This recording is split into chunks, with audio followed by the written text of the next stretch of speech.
বদলে গেল সময়। জুন মাসে কখন যেতে হবে স্কুলে, লক্ষ লক্ষ পড়ুয়ার জন্য স্বস্তির খবর। কি গুরুত্বপূর্ণ আপডেট উঠে আসছে আজকের এই ভিডিওর মাধ্যমে এক্সপ্লেন করব। তাই তোমাদের বলবো, চ্যানেলে নতুন হয়ে থাকলে চ্যানেলটি সাবস্ক্রাইব করে রাখো, পাশে থাকা বেল আইকনে প্রেস করে অল নোটিফিকেশন অন করে দেবে। যখনই আমি নতুন কোনো ভিডিও আপলোড করব সবার আগে তোমাদের কাছে পৌঁছে যাবে। চলো বেশি দেরি করব না, শুরু করা যাক। গত 3 দিনে রাজ্যে দক্ষিণবঙ্গে প্রায় সব স্কুলই সকালে স্কুল করানোর সিদ্ধান্ত নিয়েছে, এমনই রিপোর্ট রাজ্য স্কুল শিক্ষা দপ্তরের কাছে জমা পড়েছে।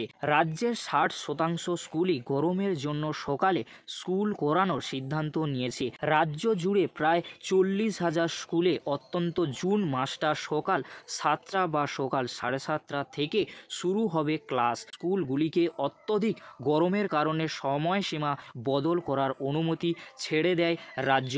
গত 3 দিনে রাজ্যে দক্ষিণবঙ্গের প্রায় সব স্কুলই সকালে স্কুল করানোর সিদ্ধান্ত নিয়েছে, এমনই রিপোর্ট রাজ্য স্কুল শিক্ষা দপ্তরের কাছে জমা পড়েছে। সকালে সময়সীমা বদল করলেও স্কুলগুলি ফাঁকি দিচ্ছে না, তো তার জন্য স্কুলে স্কুলে পরিদর্শনের নির্দেশ স্কুল শিক্ষা দপ্তরের জেলা স্কুল বিদ্যালয় পরিদর্শকদের। প্রাথমিক ও মাধ্যমিক স্কুলগুলিতে পরিদর্শনের নির্দেশ দিয়েছে রাজ্য।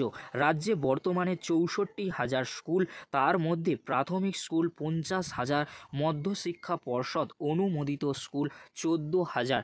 1.5 মাস পর গত সোমবার স্কুল খুলেছে গরমের ছুটির পর, কিন্তু গরম কমেনি এক ফোঁটাও। উত্তরবঙ্গে বর্ষা এলেও কলকাতা সহ দক্ষিণবঙ্গে তীব্র গরমে ফুটছে। এরই মধ্যে গরমে স্কুলের সময় বদলানোর অনুমতি দেয় স্কুল শিক্ষা দপ্তর। আচমকা আবার গরম পড়ায় নয়া সিদ্ধান্ত রাজ্য সরকারের।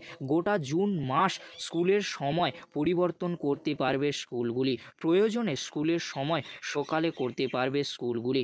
রাজ্য স্কুল শিক্ষা দপ্তরের নির্দেশ মধ্যশিক্ষা ও প্রাথমিক শিক্ষা পর্ষদকে। রাজ্যের প্রাথমিক স্কুলগুলির ক্ষেত্রে কী সিদ্ধান্ত হবে তা ঠিক করেছে প্রাথমিক শিক্ষা পর্ষদ।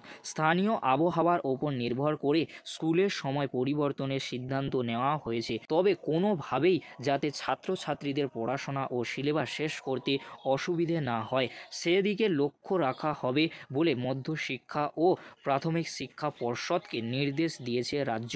এই ছিল গুরুত্বপূর্ণ আপডেটটি যদি হেল্পফুল হয়ে থাকে অবশ্যই ফ্রেন্ডদের কাছে বেশি বেশি করে শেয়ার করে দিও। আজকের এতটুকু, পরবর্তীতে তোমাদের জন্য খুব তাড়াতাড়ি পরবর্তী আপডেট নিয়ে ফিরছি। ভিডিওটি দেখার জন্য তোমাদেরকে অসংখ্য ধন্যবাদ।